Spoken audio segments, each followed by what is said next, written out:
Ok, vou falar sobre um tema polêmico, talvez algumas pessoas gostem, talvez algumas pessoas odeiem.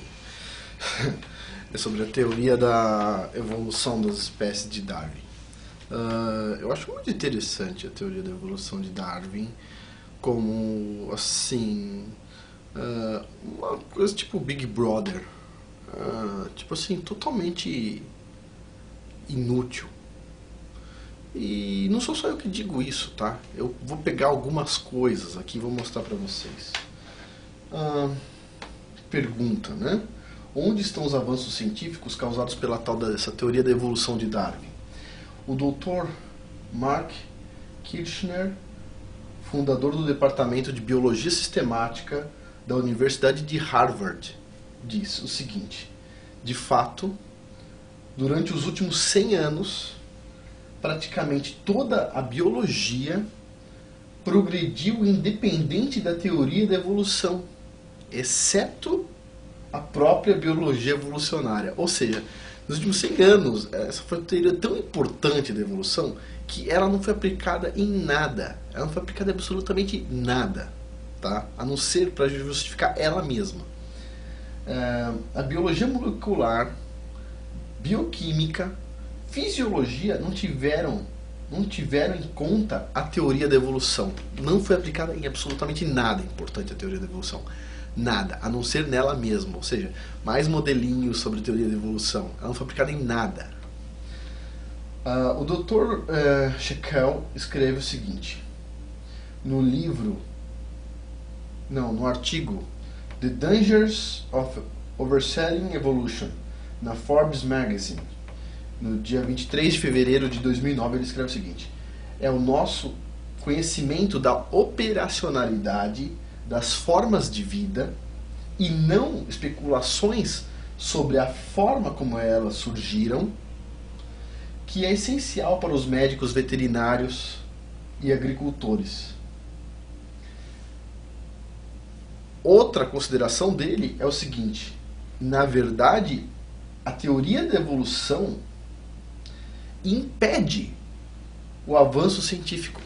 Putz, grilo, que interessante.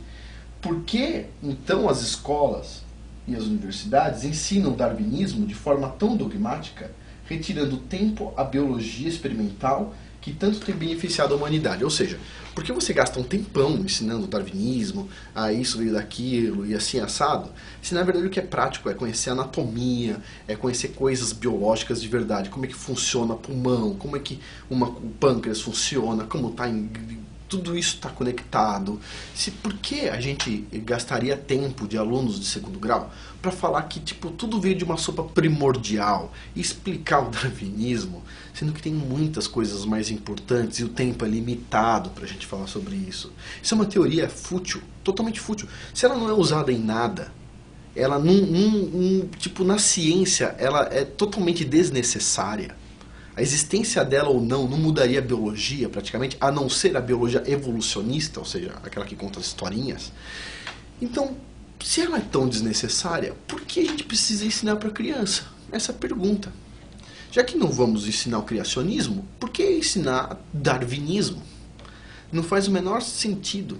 Se vocês forem pegar a vida de Darwin, inclusive, vocês vão ver que ele falou várias coisas que na vida dele não deu certo, né? Ele foi um perdedor, né? Então, assim, uma coisa interessante, por exemplo, as pessoas confundem teoria da evolução de Darwin com seleção natural. Os criacionistas, as pessoas que acreditam que tudo foi feito por Deus, tá?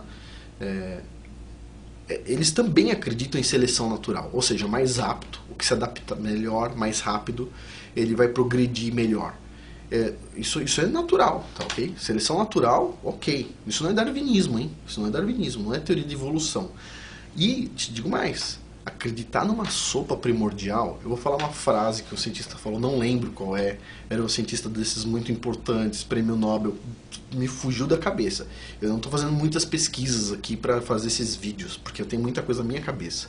Mas a frase que ele fala faz tão sentido a evolução a partir de uma sopa primordial, ou seja, o pessoal diz que você pegou nutrientes lá, carbono e não sei o que, nitrogênio, amônia, e você põe aquilo sobre numa coisa quente, sei lá, numa bacia quente, ou seja, uma bacia sedimentar, por exemplo, ou no fundo do oceano, perto de onde tem o vulcanismo no oceano, e você consegue formar vida a partir daquilo. E essa vida vai evoluir por uma coisa de uma célula para várias células, e vai evoluir para, sei lá, os peixes e não sei o que e tal, até chegar no ser humano. Ok? Isso é uma teoria bem legal do darwinismo. Agora, o que eu tenho a dizer sobre a sopra primordial é o seguinte: essa frase, que foi dita por um cientista que eu esqueci o nome mesmo, mas prêmio Nobel, faz tanto sentido isso da sopra primordial quanto você pegar uma tigela gigante, desmontar, colocar todas as peças de um Boeing, tá?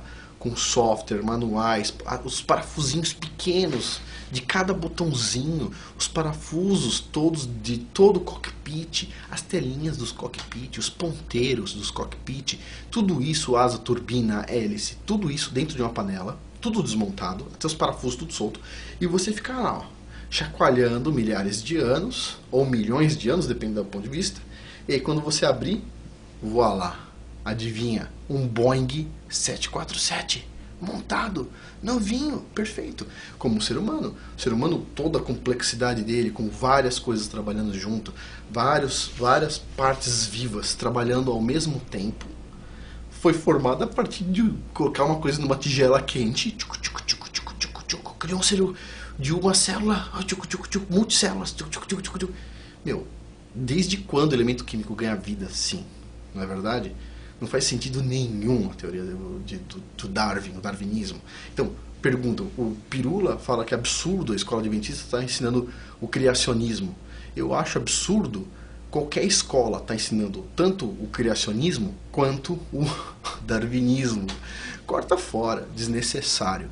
Dá para ensinar sobre os órgãos e outras coisas de anatomia, coisas importantes mesmo. E corta fora darwinismo, entendeu? Totalmente desnecessário. Teoria inútil, aquelas que não servem para nada. Você aprendeu matriz na escola, não te contaram para que servia? Isso serve para alguma coisa. Agora, darwinismo? Zero, cara. Dou zero pro darwinismo.